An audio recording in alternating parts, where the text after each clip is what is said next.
Hello everybody! Today I want to share some of the craft projects I've been doing to cheer myself up during quarantine. I really hope you like them. Starting off, I'm super happy with this crocheted hooded cowl. It only took a few hours to make and I am now dressed to deliver a basket of baked goods to my grandmother, who is definitely not a big bad wolf.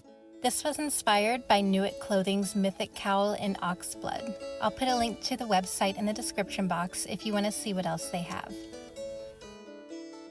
This crocheted version is pretty lightweight, so it's great for cool mornings and rainy days.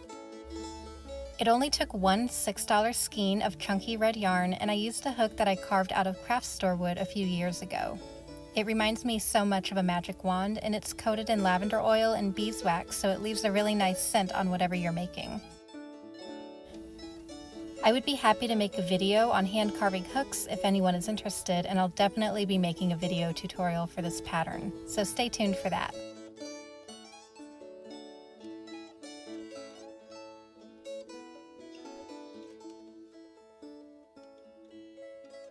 Also, I found the scissors from the Over the Garden Wall cosplay that I never finished.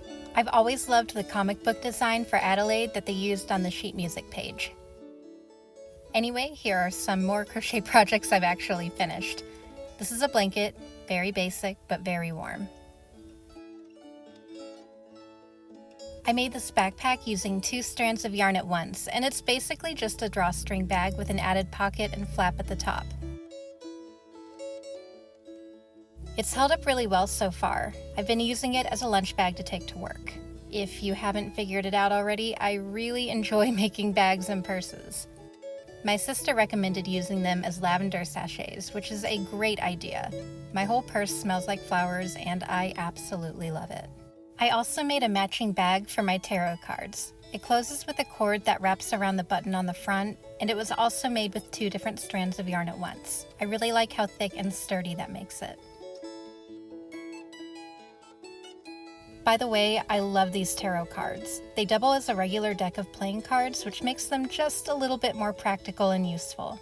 And the designs are incredible.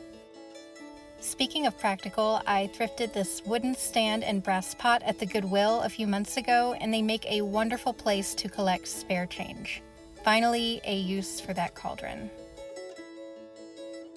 Another project I finished recently was rebinding this tarot dictionary. It looks fine if you don't get too close to it, but bookbinding is definitely not my forte. Also, just for fun, this is one of my journals. A couple of years ago, I made up a secret alphabet because one of my coworkers had a tendency to read over my shoulder, which I did not care for at all. While we're on the subject of books, I have just a couple of recommendations. The Crone's Book of Magical Words is a really cute book of poetry. If you're into folkloric witchcraft, this is a great book, and it doesn't have a lot of religious undertones, which I like. Also, if down-to-earth witches are your thing, I would also recommend Weird Sisters or Witches Abroad by Terry Pratchett. His books are amazing. So the next project I want to show you was actually a thrift flip I did on this little deer figurine. I think it had originally been a pin holder.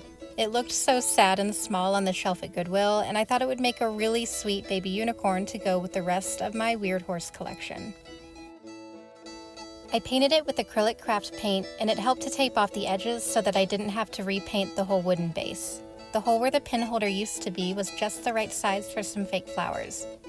I pulled apart some yarn to make a new mane and tail for her and made a horn out of modeling clay. They were a little bit tricky to glue on. I used super glue and a crochet hook to press the hair down and kind of haphazardly glued the horn into her mane.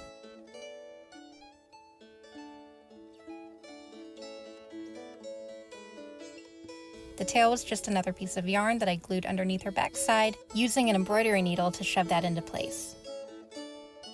After that, I went in with a gold paint pen to outline the hooves and horn. I dry brushed an old journal with some copper paint and glued the book and the base together, doing the best I could not to make a huge mess.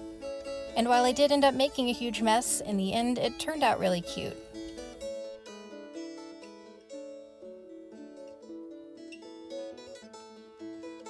This is a mirror I used in one of my recent videos. It was an old trifold photo frame that I found at Goodwill a while back. For $3, it was way too nice to pass up.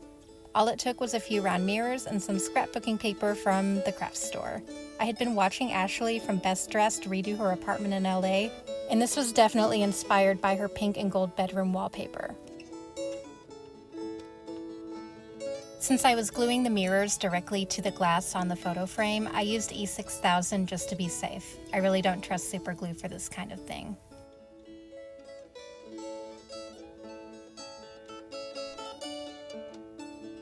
Another fun piece of home decor I made was this air plant holder that is actually crafted out of those cheap bangles you can get at Walmart.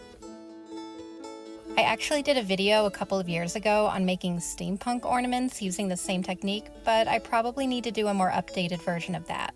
If you guys want to see how I made this air plant holder, let me know in the comments. These look really cute hanging in your window or a garden, and unfortunately my cat ate my air plant, so I had to use a fake one for this. Rest in peace, sweet Fernando. You were a good plant. Putting together this video has been a lot of fun, and I'm really eager to make some more tutorials, but I want to take time to make them good. So again, if you guys saw anything that you liked in here, let me know and I will definitely prioritize that. As always, I really appreciate you guys watching, and I hope that you are staying well and safe at home. Take care, and I'll see you next time.